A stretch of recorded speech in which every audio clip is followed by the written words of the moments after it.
గండికోటలో minor బాలిక వైష్ణవి హత్య కేసులో పోలీసుల విచారణ కొనసాగుతోంది. బాలిక హత్య కేసులో పోలీసులు మరో అడుగు ముందుకు వేశారు. జమ్మలమడుగు కోర్టుకు వెళ్లారు వైష్ణవి కుటుంబ సభ్యులు. జమ్మలమడుగు కోర్టుకు బాలిక అన్నలు సురేంద్ర, కొండయ్య హాజరయ్యారు. బాలిక హత్య కేసులో పాలిగ్రాఫ్ టెస్ట్ కోసం కోర్టుకు హాజరు కావాలని జమ్మలమడుగు పోలీసులు ఇటీవల నోటీసులు ఇచ్చారు. కుటుంబ సభ్యులకు పాలిగ్రాఫ్ టెస్టు చేయాలని కోర్టును కోరారు పోలీసులు. పాలిగ్రాఫ్ టెస్టుపై మైనర్ బాలిక కుటుంబ సభ్యులు అభిప్రాయం తీసుకోనున్నారు పోలీసులు. ఏదైతే కేసు జరిగిందో ప్రజెంట్ అయితే ఇప్పుడు గండికోట రహస్యంగా మారింది. ఈ కేసు ఛేదించడం ఈజీ, సాయంత్రం కల్లా ఛేదించవచ్చు అనుకున్నారు కానీ ఈ కేసు జటిలంగా మారిపోయింది. ఈ కేసులో అసలు ఎటువంటి క్లూస్ కానీ ఏమీ దొరకట్లేదు. అంత చిక్కని కేసుగా గండికోట కేసు మారిపోయింది. గండికోట రహస్యంలా మారిపోయింది. అయితే మైనర్ బాలిక వైష్ణవి హత్య కేసులో పోలీసుల విచారణ ఇంకా కొనసాగుతూ ఉంది. బాలిక హత్య కేసులో పోలీసులు మరో అడుగు ముందుకు వేశారు. ఎందుకంటే ఎటువంటి క్లూస్ కానీ అక్కడ సీసీ ఫుటేజ్ లేకపోవడం వల్ల ఎటువంటి ఎవిడెన్స్ కానీ దొరకటం లేదు. ఈ కేసు అంతుపట్టకుండా తయారైంది. ఇక జమ్మలమడుగు కోర్టుకు వెళ్లారు వైష్ణవి కుటుంబ సభ్యులు. జమ్మలమడుగు కోర్టుకు బాలిక అన్నయ్య సురేంద్ర, కొండయ్య హాజరవడం జరిగింది. బాలిక హత్య కేసులో పాలిగ్రాఫ్ టెస్ట్ కోసం కోర్టుకు హాజరు కావాలని జమ్మలమడుగు పోలీసులు ఇటీవల నోటీసులు ఇచ్చారు. కుటుంబ సభ్యులకు పాలిగ్రాఫ్ టెస్ట్ చేయాలని కోర్టును కోరారు పోలీసులు. అయితే పాలిగ్రాఫ్ టెస్ట్ మనందరం కూడా జనరల్గా చూస్తూ ఉంటాం అంతు చిక్కని కేసులు. ఎందుకంటే ఈ కేసులో దాదాపుగా కూడా అసలు ఏ ఆధారాలు కూడా దొరకటం లేదు. మరొక వైపు ఏంటంటే ఇప్పుడు దాకా ఉన్న విజువల్స్ అంటే ఒక్కొక్కటిగా కూడా ఫస్ట్ ఏమో ఆ బాలిక వైష్ణవి బాయ్ ఫ్రెండ్ మీద ఫస్ట్ అయితే అనుమానాలు వ్యక్తం చేశారు. తర్వాత తన అన్న వాళ్ళందరూ కూడా సీసీ ఫుటేజ్లో ఉండటం వల్ల వాళ్ళ అన్న మీద తర్వాత అనుమానాలు వ్యక్తం చేయడం జరిగింది. కుటుంబ సభ్యుల మీద అనుమానాలు వ్యక్తం చేయడం, తర్వాత సరే అక్కడ జాతరకి వచ్చిన వాళ్ళందరి మీద కూడా అనుమానాలు వ్యక్తం చేసి ఆ టైంలో సిగ్నల్స్ ఆధారంగా, మొబైల్ సిగ్నల్స్ ఆధారంగా కూడా ట్రేస్ చేద్దామని చెప్పి పోలీసులు అటుగా కూడా ప్రయత్నాలు జరిపారు. ఇక ఇప్పుడు పాలిగ్రాఫ్ టెస్ట్ కుటుంబ సభ్యులకు చేయాలని చెప్పి నిర్ణయించారు. అందుకు గాను కోర్టుకు హాజరు కావాలంటూ కూడా వాళ్ళ కుటుంబ సభ్యులను పిలిపించడం జరిగింది. ఈ పాలిగ్రాఫ్ టెస్ట్ అంటే మనందరికీ కూడా తెలుసు, అంటే చేతికి ఒక పరికరాన్ని అమర్చి వాళ్ళు చెప్పేవి అబద్ధాలా నిజాలా అని చెప్పి కూడా వాళ్ళ వాయిస్, వాళ్ళ సెన్సెస్ ద్వారా అప్పుడు గమనించటమే ఈ పాలిగ్రాఫ్ టెస్ట్. సో కొంత యాక్యురసీ, వాళ్ళు చెప్పే సమాధానాలు నిజమా అబద్ధమా అని చెప్పి కూడా పాలిగ్రాఫ్ టెస్ట్ త్రూ కూడా తేలుస్తారు.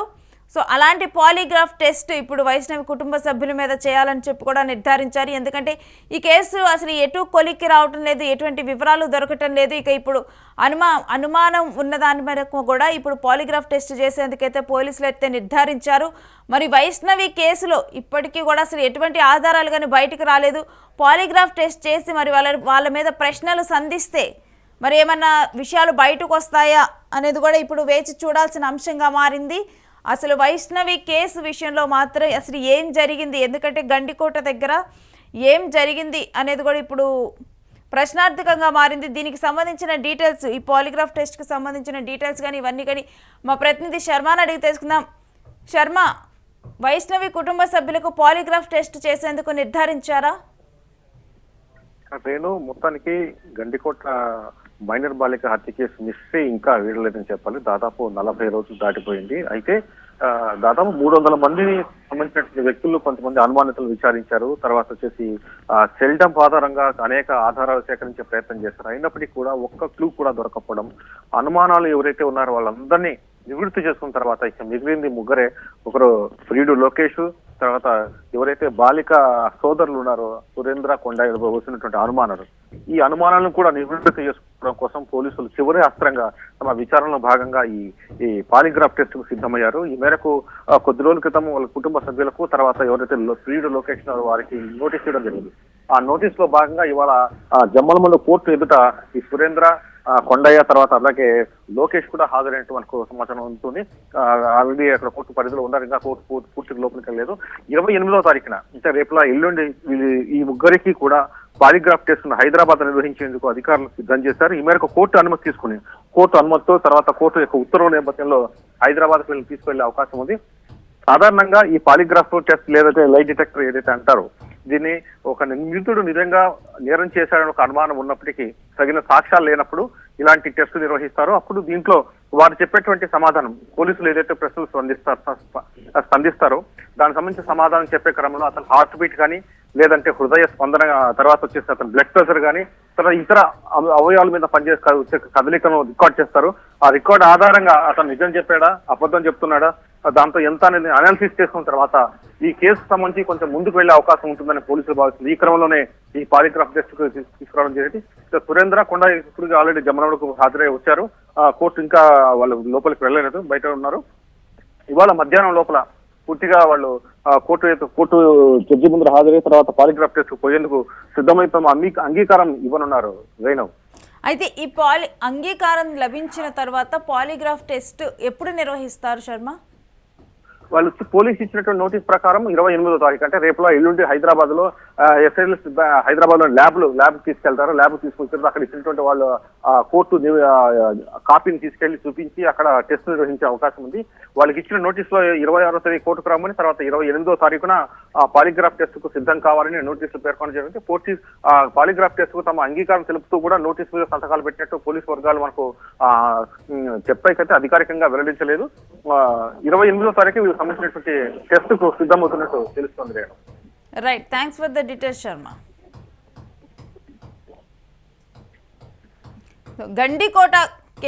గండికోట వైష్ణవి కేసులో ఇప్పుడైతే ఈ కేసులో ముందుకు తీసుకొని వెళ్లేందుకు, ఎందుకంటే దీంట్లో ఎటువంటి టెక్నికల్ ఎవిడెన్స్ కానీ ఏమీ కానీ ఎవిడెన్స్ అనేది దొరకట్లేదు. కేవలం ఇక అనుమానితులుగా మాత్రమే ఉన్న వారి మీద ఇక పాలిగ్రాఫ్ టెస్ట్ నిర్వహించేందుకైతే పోలీసులు సిద్ధమయ్యారు. ఈ మేరకు గాను కోర్టులో అనుమతి తీసుకున్నారు. దీనికి సంబంధించి తన అన్నలు సురేంద్ర కానీ వాళ్ళ బ్రదర్స్ కూడా ఇప్పుడు సిగ్నేచర్ చేయటం జరిగింది.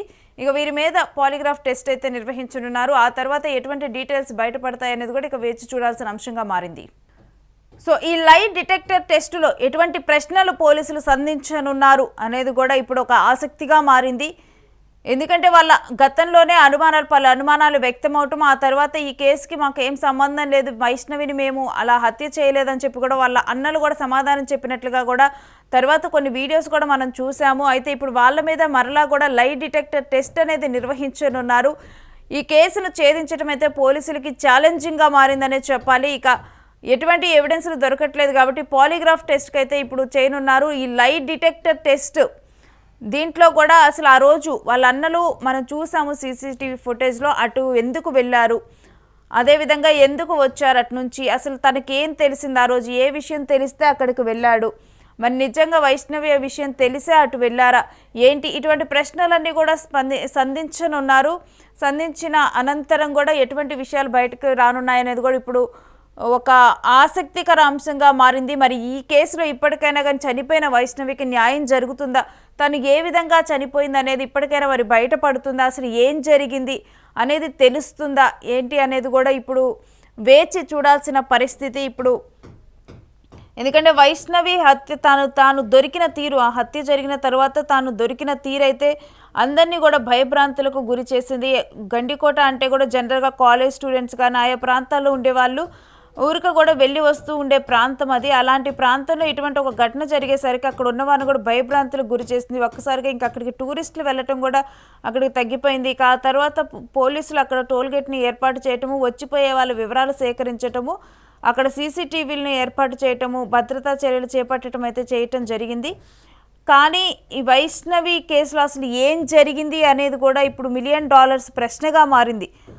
ఏం జరిగిందనేది ఎవరికీ అంతు చిక్కట్లేదు, ఎవరు దీంట్లో ఇన్వాల్వ్ అయ్యారనేది అర్థమూ కావటం లేదు. పోలీసులు కూడా ఎన్ని రకాలుగా వాళ్ళకున్న ఎక్స్పీరియన్స్ ఇలాంటి కేసెస్లో చూసి అలాంటి ఎగ్జాంపుల్స్ తీసుకొని ఎన్ని కోణాల్లో వెళ్ళినా కానీ ఆ దారులన్నీ కూడా మూసుకుపోతున్నాయి. చివరికి మొబైల్ సిగ్నల్స్ ట్రేస్ చేసి అక్కడికి ఆ రోజు వచ్చిన వాళ్ళందరూ మొబైల్ సిగ్నల్స్ ఆ పోస్ట్ మార్టం చేసిన తర్వాత తను చనిపోయిన టైం వస్తుంది. ఆ టైంను బట్టి కూడా ఆ టైంలో అక్కడ ఎవరున్నారు, ఆ ప్రాంతానికి ఎవరు వచ్చారు, అదే టైంలో పక్క ఊర్లో ఒక జాతర కూడా జరిగింది, అక్కడికి వచ్చే వాళ్ళు కూడా వస్తారు. ఆ యాంగిల్లో కూడా దర్యాప్తు కొనసాగించారు. ఆ టైంలో అక్కడ సిగ్నల్స్ ఎవరెవరివి యాక్టివ్గా ఉన్నాయి ఇవన్నీ కూడా చూసి వాటి ప్రకారం కూడా వాళ్ళ ఇళ్లకు వెళ్ళి కూడా ఇన్వెస్టిగేట్ చేయటము ఇదంతా కూడా చేశారు. అయినప్పటికీ కూడా ప్రతి దారి మూసుకుపోవటంతో కూడా ఇక ఏవైతే అనుమానాలు దీంట్లో మొదటగానైతే అనుమానాలు ఫస్ట్ ప్రియుడు లోకేష్ మీద అనుమానం వ్యక్తం చేశారు. ఆ తర్వాత తన అన్న సురేంద్ర కొండయ్య వీళ్ళ మీద కూడా అనుమానాలు వ్యక్తం చేశారు. ఇక ఇప్పుడు ఇంకా ఆ అనుమానాలు ఎవరి మీద అయితే ఉన్నాయో ఇంకా వాళ్ళ మీదే పాలిగ్రాఫ్ టెస్ట్ నిర్వహించేందుకైతే ఇప్పుడు కోర్టు అనుమతి తీసుకున్నారు పోలీసులు. కోర్టు అనుమతి తీసుకున్న తర్వాత ఈ నెల 28న లై డిటెక్టర్ టెస్ట్ వాళ్ళ మీద నిర్వహించనున్నారు. మరి ఆ తరువాత ఎటువంటి విషయాలు పోలీసులు బయటికి వెల్లడించనున్నారు అనేది కూడా ఇప్పుడు ఆసక్తిగా మారింది. ఈ కేసులో అసలు మరి ఆ లై డిటెక్టర్ టెస్ట్ తర్వాతైనా పురోగతి వస్తుందా? వైష్ణవి విషయంలో ఇప్పుడు వైష్ణవి చావుకు సంబంధించి హత్య వెనుక ఉన్న నిజాలు బయటకు వస్తాయా? ఏం జరిగింది అనేది మరి అప్పటికైనా తెలుస్తుందా? ఈ కేసు ఒక కొలిక్కి వస్తుందా? దీంట్లో పురోగతి కనిపిస్తుందా అనేది మాత్రం డెఫినెట్గా కూడా ప్రతి ఒక్కరూ ఎదురు చూస్తున్న అంశంగానైతే ఇది మారింది.